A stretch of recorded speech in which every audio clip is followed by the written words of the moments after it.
Eu vendi minha casa, dei todo o dinheiro para os meus filhos, e pouco tempo depois me deixaram num asilo, como quem deixa um móvel velho na calçada.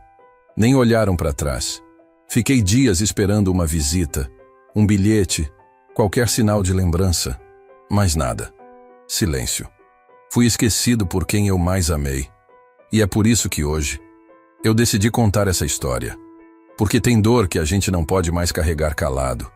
Então faz assim, escuta essa história até o fim e compartilha com alguém que precisa ouvir isso. Depois me conta qual parte dela tocou teu coração de verdade. E de qual cidade você está me ouvindo. Sabe o que dói mesmo? Não é a solidão, é o esquecimento. É saber que você foi tudo para alguém e de repente não é mais nada. Foi num domingo de tarde que me deixaram lá. O céu estava nublado, o vento batia leve e eu ainda lembro do cheiro do banco de trás do carro. Meu filho disse que a casa estava ficando apertada, que era só por uns dias, até ajeitarem as coisas. Eu sorri. Fiz que acreditei. Só não sabia que aquela seria a última vez que eu ia ver o portão da casa onde ajudei a criar meus netos. Eu sou o Pedro, 78 anos, 42 dedicados à construção civil. Comecei de servente, virando massa, carregando pedra. Fui crescendo, aprendendo com os mais velhos. Virei mestre de obras. Não tinha diploma, mas tinha responsabilidade. Tinha respeito e, principalmente, tinha o porquê. Meus filhos. Tudo era por eles. Acordava às 4, tomava café sozinho na cozinha e saía antes do sol nascer. Voltava à noite, suado, cansado, mas com o coração em paz, porque eu sabia o motivo. Eles comiam bem, estudavam, tinham roupa boa. Nunca deixei faltar. Nunca. A gente morava numa casinha simples no começo, mas com o tempo fui juntando. Cada 13º, cada extra de obra, cada hora a mais em feriado. Tudo guardado. Minha esposa, a Lúcia, era meu alicerce. Firme, serena, ela cuidava de tudo enquanto eu estava na rua. Comida, roupa, lição de casa, afeto. Ela era o abraço da casa. Quando ela se foi, há quase 15 anos, parece que a casa perdeu a cor. Os filhos já estavam crescidos, formados. Um era engenheiro. O outro tinha empresa própria. A menina, professora. Todos criados com sacrifício e com amor. Depois que a Lúcia partiu, eu continuei na casa por um tempo. Mas veio o papo de: pai, o senhor está muito sozinho. Por que não vende a casa e vem morar com a gente? No começo eu hesitei, mas eles insistiram tanto, mostraram que era para o meu bem, que eu ia ter companhia, ia ver os netos crescerem, me convenceram. Vendi a casa, dividi o dinheiro entre os 3, um pedacinho para cada um. Fiquei só com um pouco para não depender, mas fiz de coração, de pai, de quem acredita que família é alicerce, e fui morar com o mais velho. No início, até parecia verdade. Eu tinha meu quartinho. A netinha vinha me abraçar, me mostrar os desenhos. Me chamava de vovô Cimento, porque ela dizia que eu era forte igual prédio. Mas o tempo foi passando. O carinho virou pressa. A conversa virou silêncio. A presença virou incômodo. Começaram os olhares atravessados na hora do jantar. As reclamações de que eu deixava a TV alta, de que usava o chuveiro por muito tempo. Um dia, o filho da minha nora, que nem meu sangue é, falou bem assim: esse velho não tem casa, não? Eu ouvi. Eles fingiram que não. Fiquei quieto, porque a gente aprende que grito de velho ninguém escuta. Só pesa, só atrapalha. Passei a comer depois deles, a sair menos do quarto. Um domingo, meu filho me chamou para dar uma volta. Disse que íamos visitar um amigo dele que cuidava de idosos. Eu fui, inocente. Fui de camisa passada, sapato limpo. Até levei minha escova de dentes. Vai que a gente dormisse fora. Chegando lá, o portão era grande, branco. Um lugar limpo, cheiroso. Com outras pessoas da minha idade sentadas no pátio, como plantas que ninguém mais colhe. Ele me olhou e disse: pai, é só por um tempo. Aqui o senhor vai ser bem cuidado. Eu não chorei, nem discuti. Só fiquei olhando para o banco do carro enquanto ele ia embora. O tempo ali não passa. Ele escorre, como se o relógio tivesse preguiça. Os dias são todos parecidos. Café às 7, almoço ao meio-dia, chá às 4. Visitas? Nenhuma. Nem ligação, nem bilhete. O Natal passou. O Ano Novo. Meu aniversário. Silêncio. E eu aqui, deitado num quarto que não é meu, ouvindo o rádio de um senhor que ronca pesado do lado, pensando no que eu fiz de errado. Será que foi amar demais? Será que foi confiar demais? Porque eu dei tudo. Tudo. Cada moeda. Cada noite sem dormir. Cada dor na coluna. Tudo por eles. Tem hora que eu penso que talvez, se eu tivesse sido mais duro, mais distante, talvez tivessem me respeitado mais. Mas eu não sei ser assim. Nunca soube. Fui criado com pouco, mas com afeto. E quis dar isso para eles em dobro. Só não esperava que no fim da estrada, eu ia ficar de fora da casa que ajudei a construir. Não é nem pelo conforto, é pelo vazio. Pelo eco que a alma faz quando ninguém responde. Outro dia, uma das cuidadoras me trouxe um desenho de uma criança. Disse que uma escola tinha mandado cartinhas para os velhinhos. O meu desenho tinha uma frase escrita com letra torta. Você é importante para mim. Eu chorei. Chorei como criança. Porque faz tempo que ninguém me dizia isso.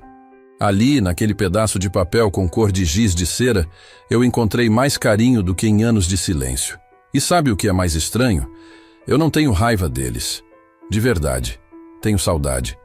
Uma saudade que não grita, mas que pesa. Uma saudade que não pede volta, mas pede perdão. Um dia talvez eles entendam. Talvez a vida ensine. Ou talvez não. A gente não manda nisso. Mas aqui dentro ainda mora um pai, um avô, um homem que deu tudo, que perdeu a casa, mas não perdeu a esperança. E foi nesse lugar, onde me deixaram, que eu comecei a me encontrar. Eu conto isso não para que sintam pena, mas para que ouçam, para que pensem, porque o que se faz com um velho diz muito sobre o que se é. E olha, às vezes, só o que a gente quer é que alguém lembre que a gente existe. Agora me conta você, se fosse no meu lugar, o que teria feito?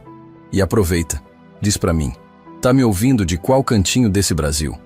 Tem coisa que ninguém vê, mas a gente sente no corpo. A ausência pesa no ombro, a saudade dói nas juntas. Aqui no asilo, ou instituição de longa permanência para idosos, como eles falam bonito, a rotina é feita de espera. Espera o café, espera o banho, espera alguém lembrar que você tá vivo. Mas o que mais dói é esperar um nome que não chamam mais. O telefone tocava todo dia quando cheguei aqui. Eu corria lá na frente achando que era para mim. Nunca era. Depois de um tempo, parei de levantar. Aprendi que esperança demais quebra a gente por dentro. Eu não tô dizendo que aqui é ruim. Não. Os cuidadores fazem o que podem. São gentis, alguns até se apegam a gente. Mas não é lar. E sabe por quê? Porque ninguém aqui te conhece, não o verdadeiro você. Ninguém aqui viu você jovem, correndo atrás de ônibus, trocando fralda de filho, plantando árvore no quintal. Aqui, a gente vira seu Pedro da cama 4. Mas eu fui tanta coisa antes disso. E ninguém pergunta. Meu quarto é pequeno. Tem uma cama, uma cômoda e uma janelinha que pega o sol da manhã. Tem dias que eu passo horas olhando aquela luz entrar, se arrastar pela parede, até sumir. Às vezes eu falo com ela. Com a luz, digo bom dia, agradeço pela visita. Porque tem manhã que nem isso aparece. E quando não tem sol, o dia fica mais longo. Lembro de uma vez, logo no começo, uma voluntária veio aqui e perguntou se eu queria escrever uma carta para os meus filhos. Eu ri, mas escrevi. 3 cartas, uma para cada. Escrevi com calma, sem cobrança. Só contando que eu estava bem, que sentia falta deles, que queria saber dos netos. Nunca recebi resposta. Nenhum bilhete. Nenhum obrigado. A moça que levou, depois de semanas, só me disse: eles receberam sim. E isso ficou ecoando na minha cabeça. Eles receberam. E mesmo assim, nada. Você começa a pensar que talvez tenha exagerado nos sacrifícios. Que talvez amar demais também seja erro. Eu dei minha casa, minhas economias, meu tempo, tudo com alegria, Só que o mundo gira, e quando você vê, tá sentado numa cadeira de rodas, esperando alguém lembrar que você também já foi necessário. Mas olha, nem tudo aqui é dor. A vida é danada. Sempre dá um jeito de plantar uma semente no meio da pedra. Tem uma senhora aqui, a dona Elvira. 76 anos, ranzinza no primeiro olhar, mas coração do tamanho do céu. No começo, ela não falava comigo, só bufava. Depois de uns dias, me ofereceu uma bala de hortelã. Quer? Eu aceitei. E naquele momento, algo mudou. A gente começou a conversar, devagar, falar do tempo, dos filhos, dos netos.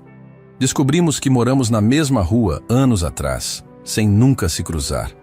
Ela me contou que foi professora a vida toda, que ajudou os sobrinhos a se formarem, mas que na velhice foi considerada peso. Entende? A mesma mão que ensinou a escrever foi empurrada para cá como se fosse incômodo. E ali, sentados no jardim, 2 estranhos viraram companhia um do outro. A gente combinou de se encontrar todo fim de tarde. Ficamos lado a lado, sem dizer muita coisa, só olhando o céu. Isso passou a ser meu melhor momento do dia. Um dia, ela me olhou e disse: "A gente ainda tá aqui, Pedro. Isso quer dizer alguma coisa."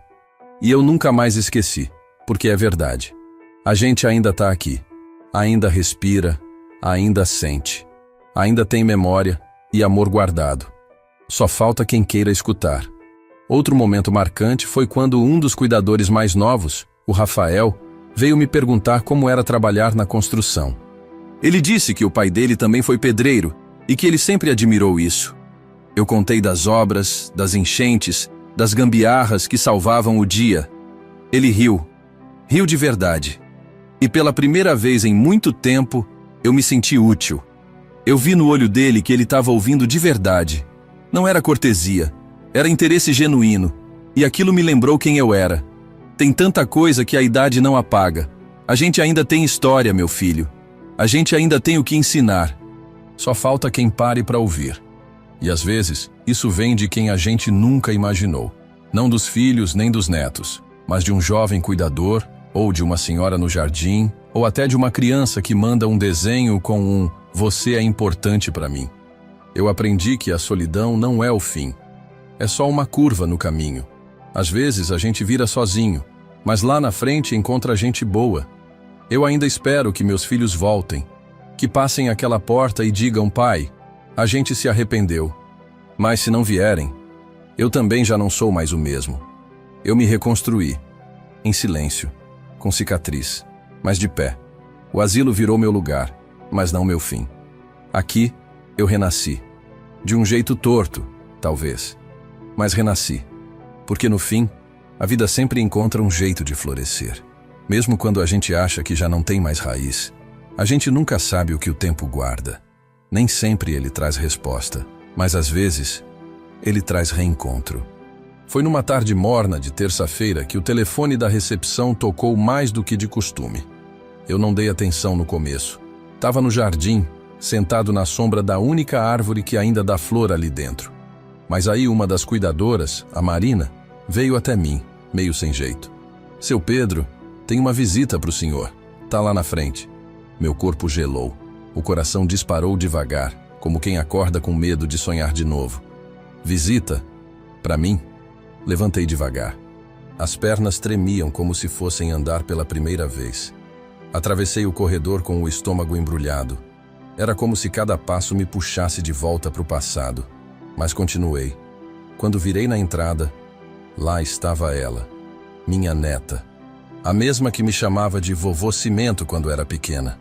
A mesma que sumiu depois que fui trazido para cá. Tava ali, com o rosto mais maduro, mas o mesmo olhar doce da infância.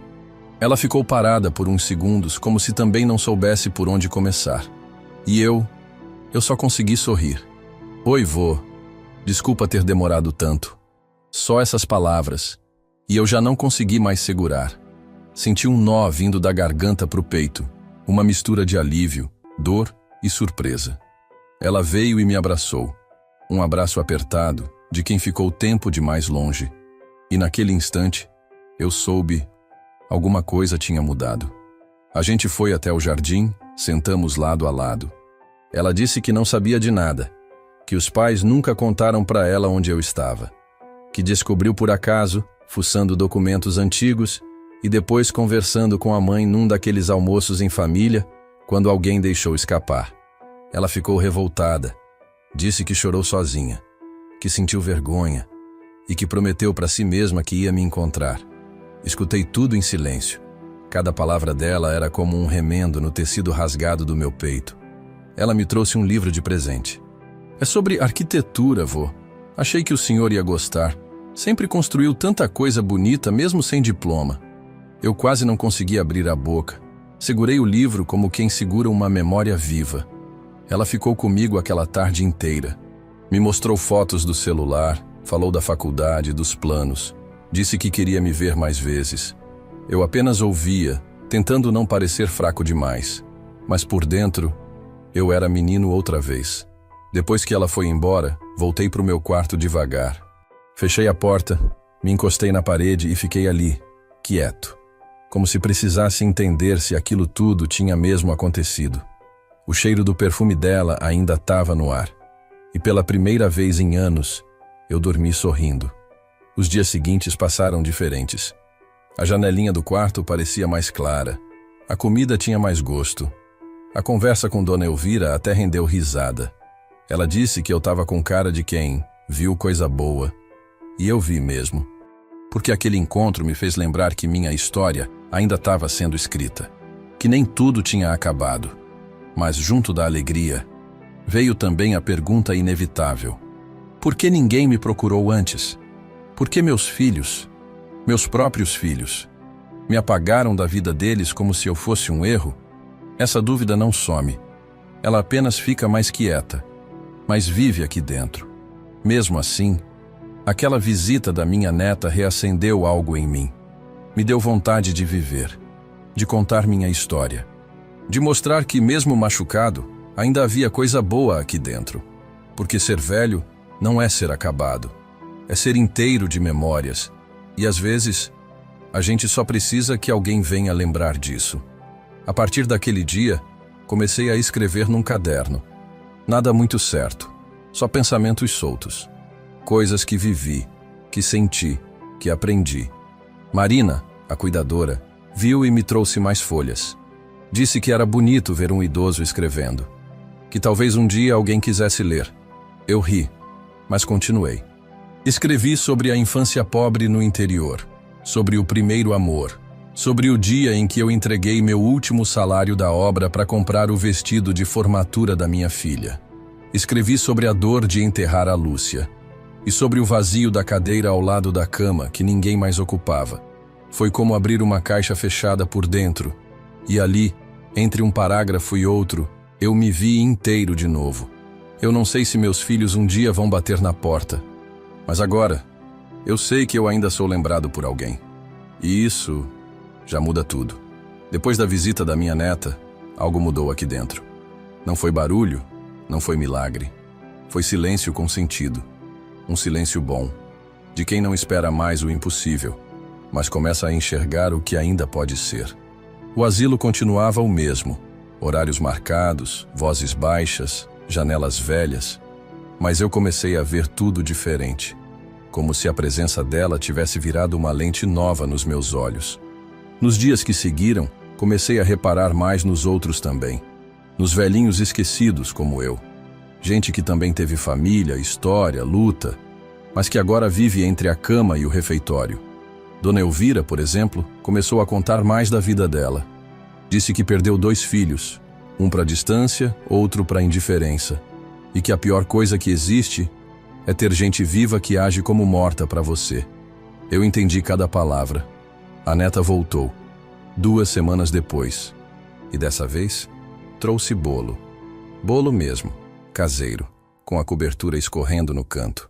Sentamos no mesmo banco do jardim e ela disse que lembrava dos bolos que eu fazia com a avó Lúcia. A senhora me deixava lamber a colher. Ela riu e os olhos brilharam. Eu ri também. E naquele instante, não era velho, nem doente, nem abandonado. Era só avô. com a neta no colo da alma. Ela começou a vir com mais frequência. Às vezes trazia café da padaria, outras vezes só vinha para conversar. Trocávamos lembranças. Ela contava coisas da vida dela que eu nunca soube. Problemas com os pais, pressão na faculdade, crise de ansiedade. Eu ouvi tudo e percebi que, mesmo nova, ela também carregava o peso do mundo. O tempo separa as gerações, mas a dor é universal. Teve um dia que ela chegou e me disse: "Vô, eu falei com meu pai." Meu coração parou por um instante. Disse para ele que vim te ver, que sei onde o senhor tá. Ele ficou mudo. Depois disse que eu não devia mexer com coisa velha. Ela fez uma pausa e olhou nos meus olhos. Mas eu respondi que se ele te tivesse aqui hoje, com o olhar que eu vi no senhor, ele ia entender o que perdeu. Eu não soube o que dizer. Só segurei a mão dela. E ficamos em silêncio, daquele que acolhe. A Marina, a cuidadora, notou que eu estava diferente. Disse que até meu andar estava mais firme. Perguntou se era por causa da neta. Eu sorri. Mas não só isso. É que agora eu me lembro que ainda existo para alguém. A gente envelhece e começa a se sentir transparente. A gente anda num mundo onde ninguém mais repara. Mas basta um gesto, uma visita, um bolo no jardim. E a gente volta a ter contorno. A neta começou a me ajudar com os escritos. Pegava o caderno, lia em voz alta, corrigia umas coisas, dava risada de outras. Me chamou de autor. Disse que talvez um dia publicasse minhas memórias. Eu não ligo para fama, nem para livro. Mas ligo para o que aquilo fez com ela. Vi no olhar dela um orgulho diferente. Não era pena. Era respeito. Era conexão.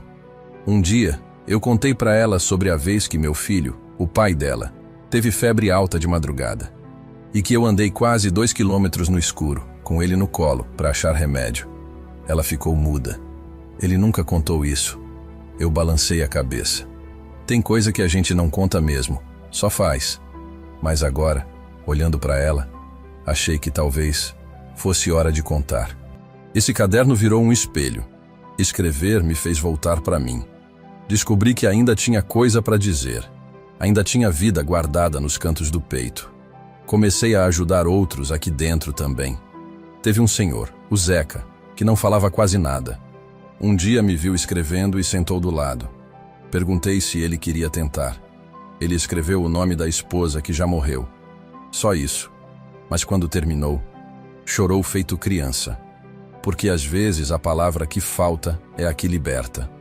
Eu vi que algo dentro de mim estava voltando para o lugar. Devagar, sem pressa, sem urgência, mas voltando. E mesmo sem meus filhos ali, eu estava aprendendo a construir outra família, com gente nova, com neta presente, com cuidadora que vira amiga, com idosos que viram irmãos de caminhada. Um novo tipo de casa, não com paredes, mas com presença.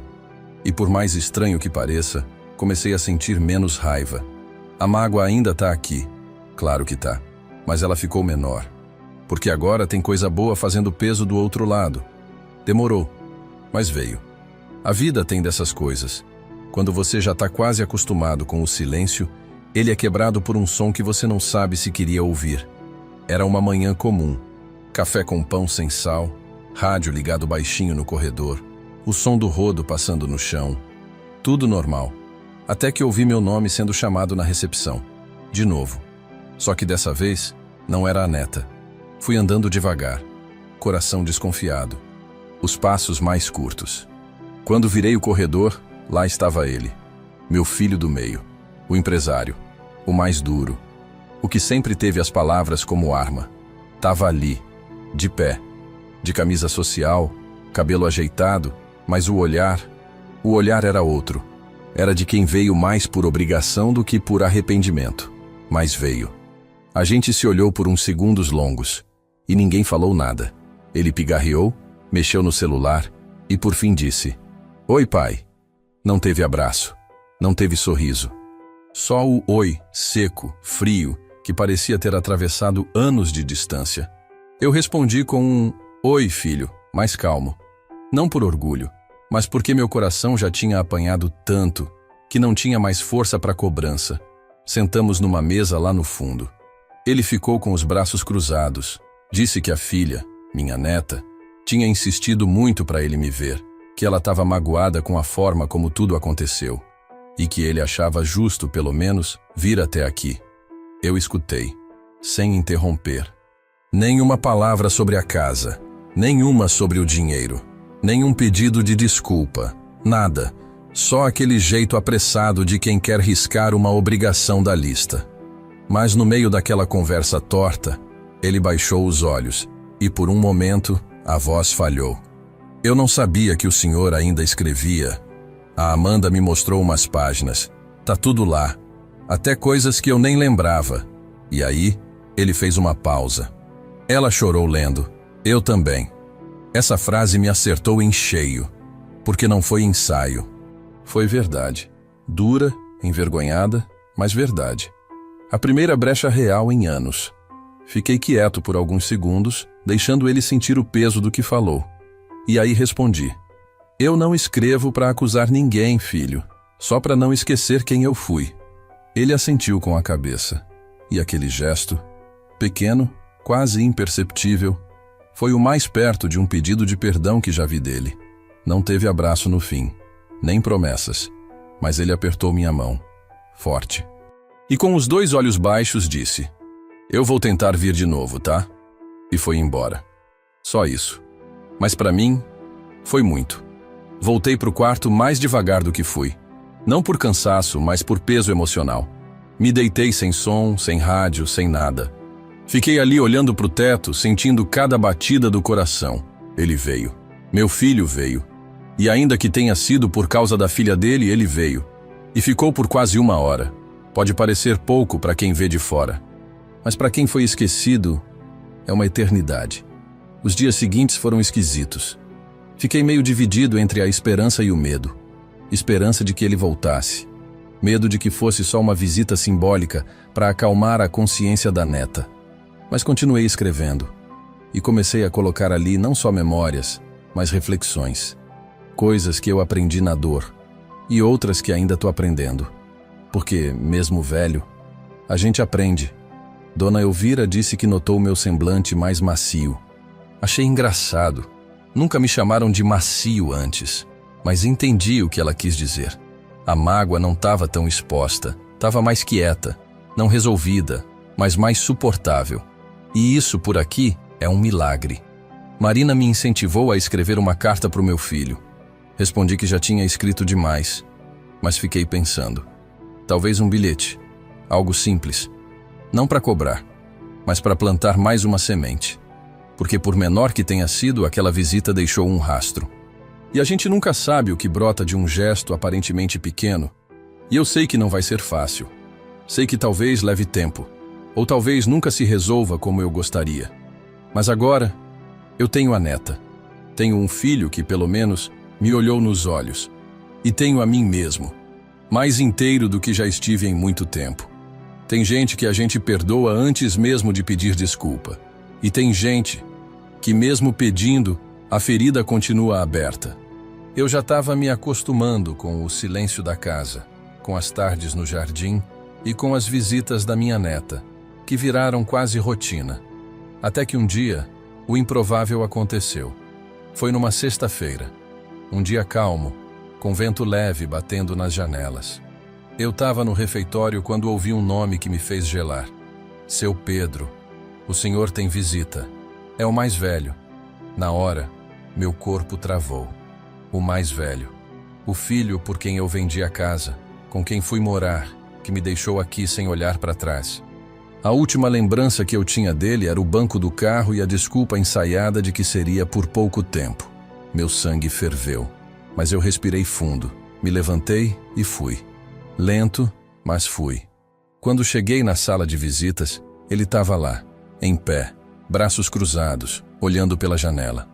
Não tinha envelhecido tanto quanto eu imaginei, mas estava diferente. Não no rosto, no olhar. Me viu e tentou sorrir. Eu não sorri de volta. Não por rancor, mas porque ainda doía demais. Me sentei. Ele sentou na frente. Ficamos em silêncio por quase 1 minuto. Um minuto pesado, arrastado. E aí ele falou: "Pai, eu vim te ver." "Agora?" eu disse. Nem disfarcei. "Demorou, hein?" Ele abaixou os olhos. "Eu sei, eu vim tarde demais, mas eu precisava." A voz falhou.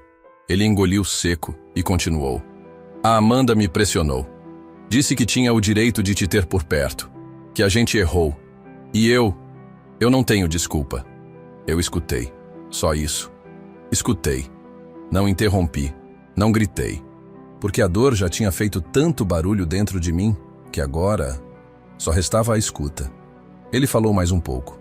Disse que achava, na época, que estava fazendo o certo, que não imaginava o quanto aquilo me machucaria, que achava que aqui eu estaria bem.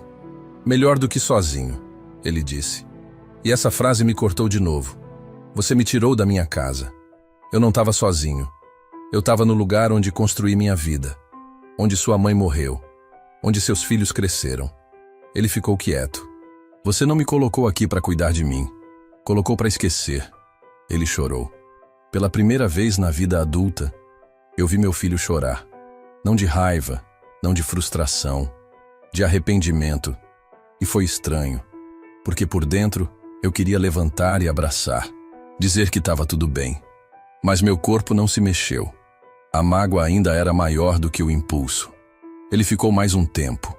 Disse que não sabia se podia fazer algo agora, que queria tentar, que queria conversar mais, trazer os netos. Me perguntou se eu aceitava isso, se eu ainda queria. E essa pergunta ficou rodando na minha cabeça. Porque a verdade é que eu queria sim, sempre quis. Mas agora era diferente. Porque querer demais sem receber nada de volta machuca. E eu precisei aprender a me proteger até dos meus próprios filhos. Então eu respirei fundo, olhei para ele e falei com calma. "Você pode vir, quando quiser. Mas dessa vez, vem devagar, porque aqui dentro tá tudo frágil." Ele assentiu e foi embora. Sem pressa. Me olhou na porta e disse: "Eu não vou demorar de novo, pai." Eu balancei a cabeça. Não prometi nada. Mas lá no fundo, alguma coisa amoleceu. Voltei para o quarto com os pensamentos todos misturados. Me deitei e fechei os olhos. E pela primeira vez, depois de tantos anos, sonhei com a minha casa. A antiga. Com a Lúcia na cozinha, os meninos correndo no quintal, a menina pulando amarelinha na varanda. Acordei com os olhos molhados. Porque mesmo que tudo tenha mudado, aquilo ainda vive em mim. Nos dias seguintes, eu escrevi muito, mais do que o normal, como se estivesse tentando organizar a bagunça do peito. Escrevi sobre perdão, sobre tempo, sobre a diferença entre desculpar e esquecer. A neta leu tudo. Ficou em silêncio. Depois me abraçou. Disse que estava orgulhosa de mim. E ali, no meio daquela confusão toda, eu percebi que não existe perdão completo. O que existe é o esforço, o ir e vir, o querer de verdade. E isso já é um recomeço. Eu sempre achei que recomeço era coisa de jovem, que depois de uma certa idade, a gente só espera o fim, resignado. Mas não é assim. Recomeçar não tem data, nem endereço. Às vezes, começa quando alguém segura a tua mão. Às vezes, quando você segura a sua própria pela primeira vez, sem medo de cair.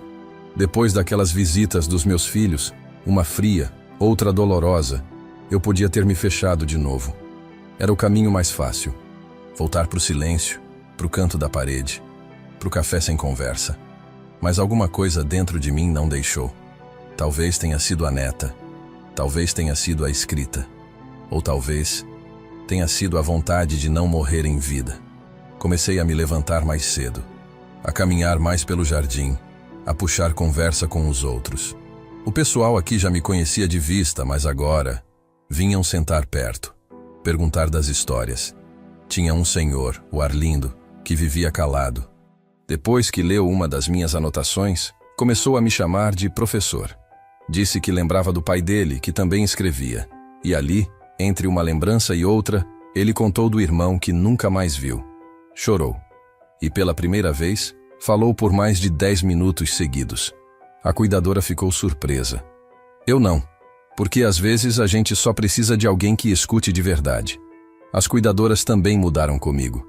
Não por obrigação, mas por respeito. Começaram a me chamar para conversar sobre os outros idosos. Seu Pedro, o senhor acha que a dona Zuleide está mais quieta do que o normal? Ou então, seu Pedro, fala com o senhor Américo, ele escuta mais o senhor do que a gente. E eu fui, não como líder, mas como presença. E isso me fez bem, porque eu descobri que ainda podia servir para alguma coisa. A neta continuou vindo, quase todo sábado. Já não era mais só visita, era companhia. Às vezes vinha com livros, outras com música.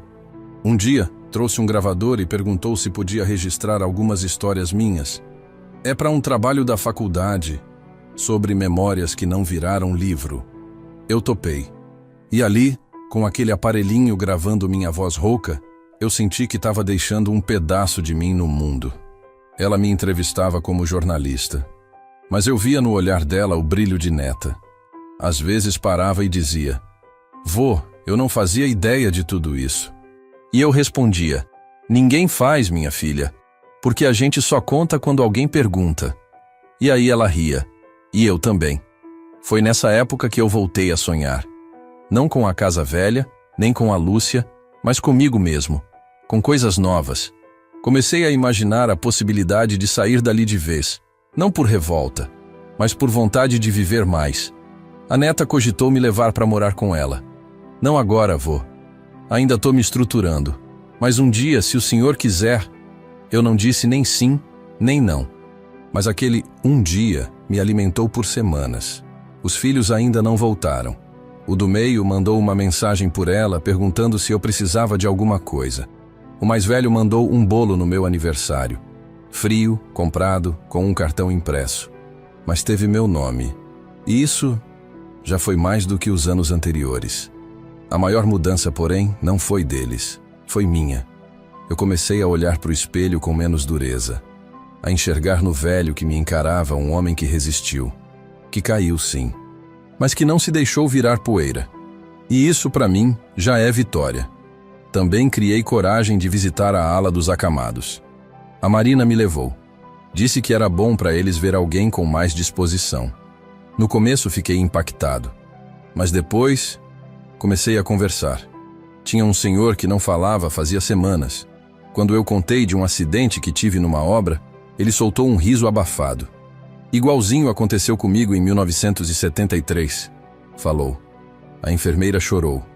E eu entendi que, às vezes, contar a dor da gente cura a dos outros também.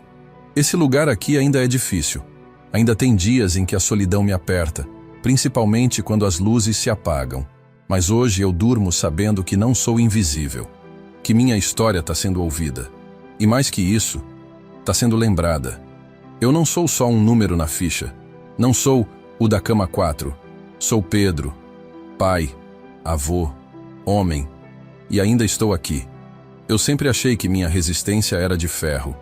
Dessas que o tempo bate e só amassa por fora. Mas a verdade é que até o que parece concreto, trinca. E quando trinca, meu filho, dói de um jeito que não é só físico. É como se o corpo dissesse: agora você vai ter que parar para olhar para dentro. Aconteceu do nada. Uma manhã comum, dessas que começam com o cheiro de café ralo no corredor e os chinelos arrastando pelo piso gelado. Eu acordei mais cansado do que o normal, mas achei que era só noite mal dormida. As pernas pesadas, a respiração curta, uma tontura leve quando me levantei. Não falei nada para ninguém. Velho aprende a esconder dor como quem esconde falha de parede rachada. Joga um pano por cima e segue o dia. Mas naquela manhã, o pano não cobriu. Quando me levantei para ir ao banheiro, o chão desapareceu. Só lembro do azulejo frio no rosto e das vozes correndo no corredor. Marina, a cuidadora, gritou por ajuda. Me levaram para a enfermaria, me colocaram numa maca e a luz do teto me parecia mais branca do que nunca. Fui ficando tonto, ouvindo pedaços de frases. Queda de pressão, possível arritmia, prepara o monitor. E eu ali, quieto, sem medo, mas com um vazio do tamanho do mundo dentro do peito. Fiquei 2 dias em observação, monitorado, sem poder levantar. a cabeça girando, mas o coração mais devagar. E foi nesse tempo, deitado, sem ninguém por perto, que eu pensei nas coisas que ainda não disse. Pensei nos netos que eu mal conheci. Pensei nos aniversários que passei só com o som da televisão. Pensei na casa que vendi, na família que construí e na história que quase ninguém sabe inteira. A neta não veio no primeiro dia. E eu entendi. Ela tinha avisado que estava cheia de coisa da faculdade. Mesmo assim, no fundo, meu coração de velho ficou esperando o som da voz dela, aquele jeito doce que preenche até o que parece quebrou por dentro. Mas não veio. Nem ela, nem nenhum dos meus filhos. Na manhã do terceiro dia, a porta se abriu devagar. Achei que era mais um enfermeiro com remédio, mas era ela.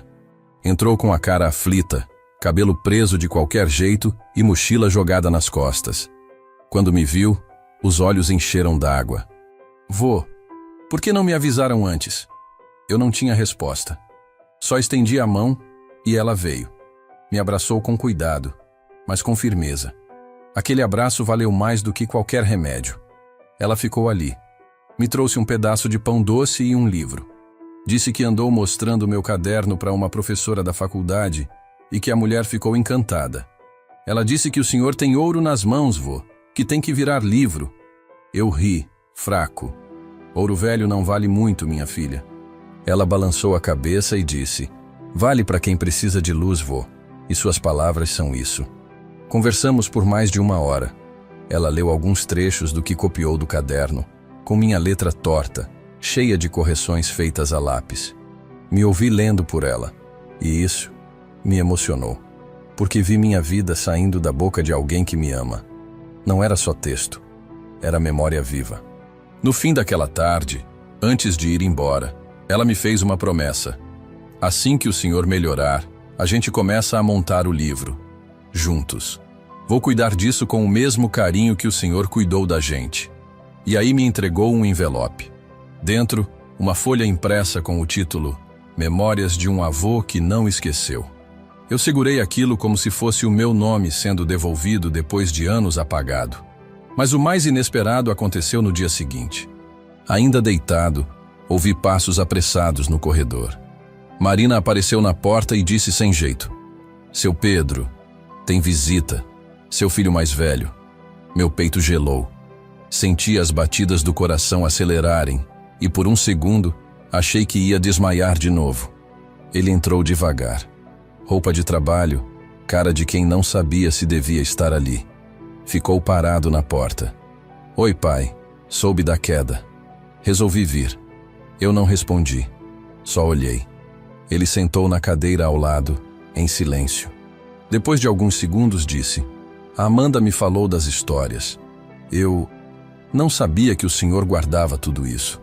Eu continuei sem falar nada, não por raiva, mas porque certas dores ainda precisam de mais tempo para virar palavra. Ele continuou: eu fui um covarde. Achei que colocando o senhor aqui, estava fazendo o certo, que pelo menos aqui ia ter comida, cama, cuidado, mas esqueci do essencial: presença.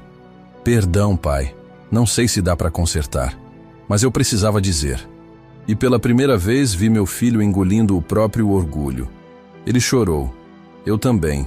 Não porque tudo estava resolvido, mas porque naquele instante a barreira começou a rachar. Não com barulho, com silêncio. Ficou por uns 30 minutos. Me trouxe uma foto antiga. Nós 3, ele, eu e o irmão, pescando num lago. Achei no fundo de uma gaveta. Lembrei de quem a gente era. Aquela foto amarelada e torta virou um símbolo, não de volta ao passado, mas de que alguma coisa dentro dele ainda lembrava. Depois que ele saiu, eu fiquei olhando para o teto por um bom tempo. E entendi uma coisa: a fragilidade do corpo revela quem ainda caminha com a gente. E quando a gente cai, é ali que descobre quem ainda enxerga valor na gente em pé.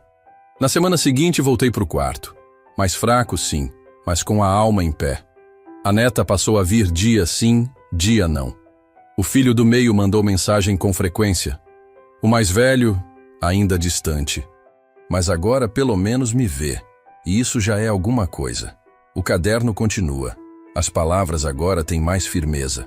porque escrevo não mais para sobreviver, mas para deixar rastro, para que quando eu partir, alguém leia aquilo e diga: ele existiu, ele amou, ele foi amado de volta. A recuperação não foi rápida, o corpo já não responde como antes.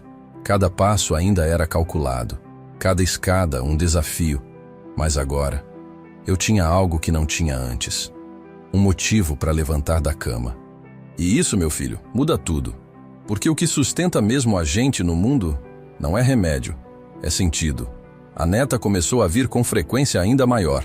Quando não podia, mandava mensagem, ou ligava. Tinha vezes que ligava só para ler um trecho que editou. Vô, escuta essa parte. Vê se o senhor acha que ficou bonito. E lia, com aquela voz firme, mas doce. E eu me emocionava, não pela beleza do texto, mas porque ali estava o meu nome, a minha história, a minha dor transformada em voz. Em Ponte, montamos uma rotina. 2 vezes por semana, ela trazia o notebook. Sentava do meu lado e juntos revíamos cada texto do caderno. Ela digitava, ajustava, às vezes perguntava detalhes. Mas vô, essa parte do acidente na obra, o senhor lembra o nome do rapaz que se machucou? E eu puxava da memória, feito pescador de lembrança. Às vezes vinha fácil, outras ficava no quase. E tudo isso era vida acontecendo. O livro começou a tomar forma.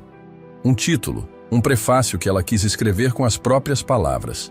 Fotos antigas digitalizadas. Uma seção só de frases minhas, dessas que a gente fala sem pensar, mas que viram farol na vida de alguém.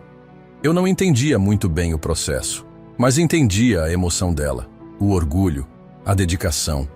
E isso me bastava. As cuidadoras começaram a se envolver também. Marina foi a primeira a pedir. Seu Pedro, posso mostrar um texto para o meu pai? Mostrou. O pai chorou. Disse que parecia que alguém tinha escrito o que ele nunca soube dizer. Depois disso, outros pediram. Um voluntário imprimiu trechos e colou nas paredes do corredor. Um dos enfermeiros sugeriu fazer uma pequena roda de leitura entre os internos. E de repente, eu, que tinha vindo parar ali como peso, virei referência.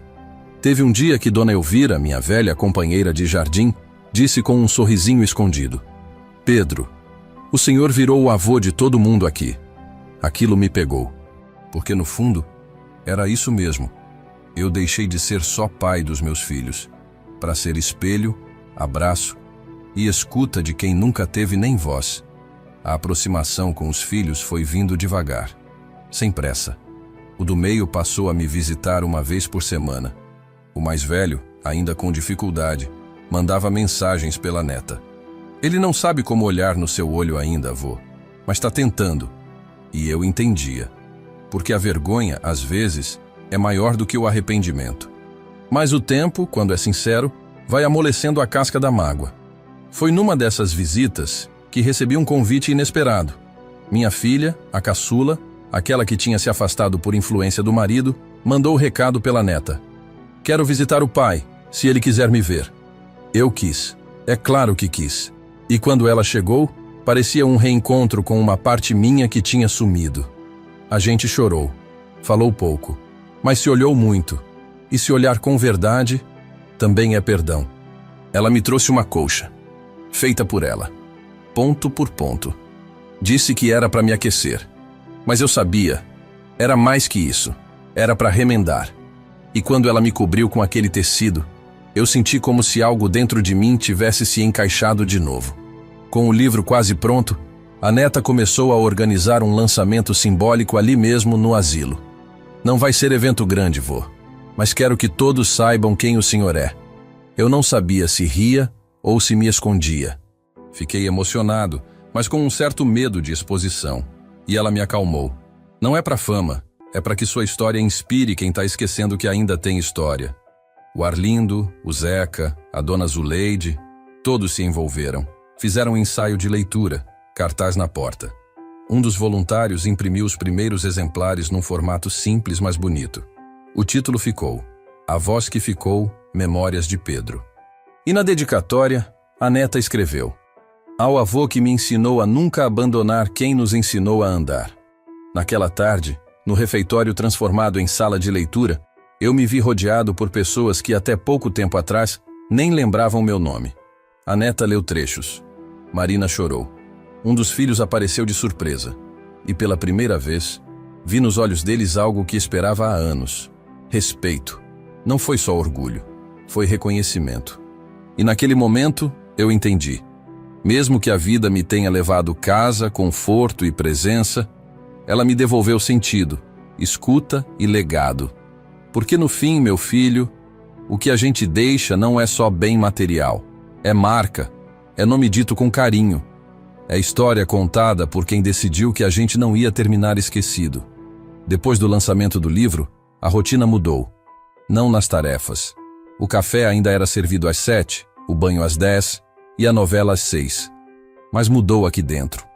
Porque agora, quando alguém me chamava de seu Pedro, não era mais só para preencher papel. Era com um certo brilho no olho. Era como quem diz, eu sei quem o senhor é. A neta voltou a chamar aquilo de projeto de vida. Disse que queria seguir documentando histórias de outros idosos. Me perguntou se eu topava ajudá-la com isso. Respondi, claro, enquanto eu respirar, minha filha. E a gente começou a conversar com outros velhinhos. Registrar, escrever, organizar.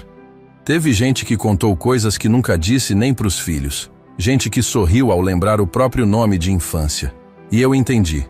Minha missão não era só sobreviver ao abandono. Era ajudar a dar voz para quem nunca teve. Meus filhos voltaram, aos poucos, um de cada vez. O do meio passou a vir com mais frequência. Às vezes trazia os netos, e a gente comia pão de queijo sentado no banco do jardim. O mais velho ainda carregava o peso do silêncio, mas começou a ficar mais. Leu o livro. Não falou muito. Só me olhou uma vez e disse, pai, se eu pudesse voltar, faria tudo diferente. E foi a primeira vez que ouvi algo que parecia, de verdade, arrependimento.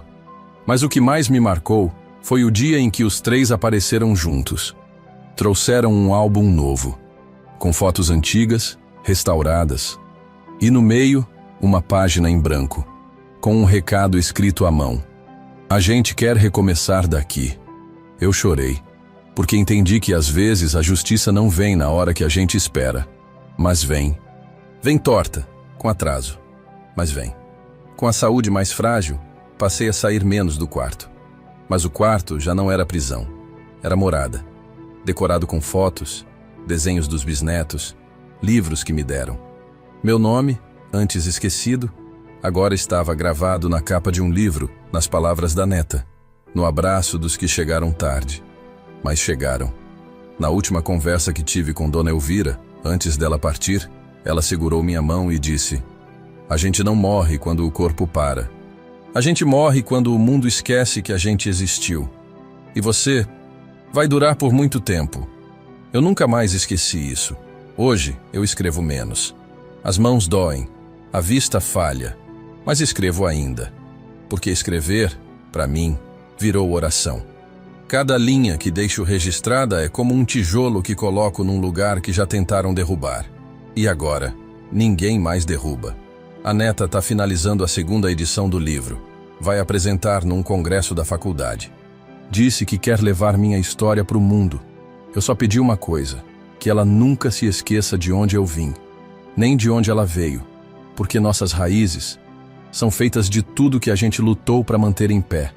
E se me perguntarem se eu perdoei meus filhos por inteiro, eu digo que não sei.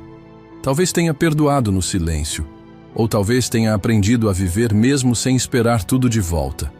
O que eu sei é que hoje eu consigo olhar para eles sem dor. E isso já é libertação. A jornada foi dura, o abandono pesado, o silêncio cruel, mas eu resisti. Eu fui deixado num asilo, mas não fui enterrado nele. Eu ressuscitei, pela escrita, pelo amor da neta, pelas pequenas mãos que vieram depois, trazendo abraço, escuta e presença. Hoje, se alguém me perguntar o que eu deixo para o mundo, eu digo, não deixo bens, deixo memória, não deixo nome famoso, deixo exemplo, não deixo herança, deixo história. E é por isso, meu filho, que eu digo, nunca é tarde para recomeçar. Agora me conta, Se fosse você, o que teria feito no meu lugar? E aproveita, me diz aí, tá me ouvindo de qual cantinho desse Brasil?